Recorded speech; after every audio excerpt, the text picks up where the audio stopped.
আসসালামু আলাইকুম। এখানে যে কার্ডটি দেখতে পাচ্ছেন এটি হচ্ছে নিটিং ট্যারট মেশিনের মাদারবোর্ড কার্ড। তো এই কার্ডটি আমি ম্যানুয়ালি রিপেয়ার করে এটি আমি ম্যানুয়ালি চালিয়ে দেখতেছি চলে কিনা। তো এখানে আমি একটি স্টার্ট সুইচ ও একটি স্টপ সুইচ নিয়েছি এবং একটি ম্যাগনেটিক কন্ডাক্টর নিয়েছি। তো তার পাশে আছে একটি ফেব্রিক ডিটেক্টর কেবল, যেটা দিয়ে আমি স্টোবার হিসাবে ইউজ করেছি। স্টোবারের সাথে আমি শর্ট করে এটি চেক করে দেখতেছি যে এই স্টোবারের কোনো কারণে সুতা ছিললে এটি বন্ধ করে কিনা।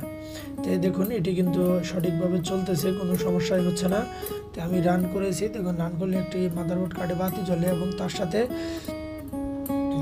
এই স্টোবারের লাইন যখনই আমি কানেক্টেড ঠিক মতো করতে পারতেছি তখনই কিন্তু এটি বন্ধ হয়ে যাচ্ছে। তো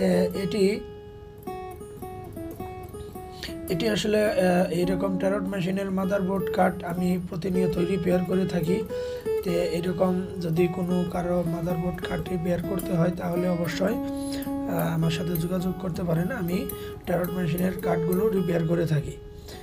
তো দেখুন আমি অল্প কিছু তার দিয়েই মোটামুটি মাদারবোর্ড কার্ডটাকে রেডি করে ফেলেছি। তো কিছু পার্টসের সমস্যা ছিল যেগুলো আমি চেঞ্জ করে মাদারবোর্ড কার্ডটা ওকে করেছি এবং ম্যানুয়ালি চালিয়ে চেক করতেছি এটি ঠিক আছে কিনা। তো বর্তমানে এই মাদারবোর্ড কার্ডটি ঠিক আছে, কোনো সমস্যা নেই, চলতেছে। তো দেখুন স্টোপার দিয়েও কিন্তু আমি এটি অফ করতে পারতেছি, দেখুন অফ হয়ে গেছে। সো আপনারা যদি এরকম কোনো নিটিং মেশিনের motherboard card, controller, inverter, HMI, তারপরে হচ্ছে আপনার ওই PLC, এগুলো যদি কোনো প্রবলেম হয় বা রিপেয়ার করাতে চান তাহলে আমার সাথে যোগাযোগ করতে পারেন। আমি ইলেকট্রনিক্সের কাজ করি।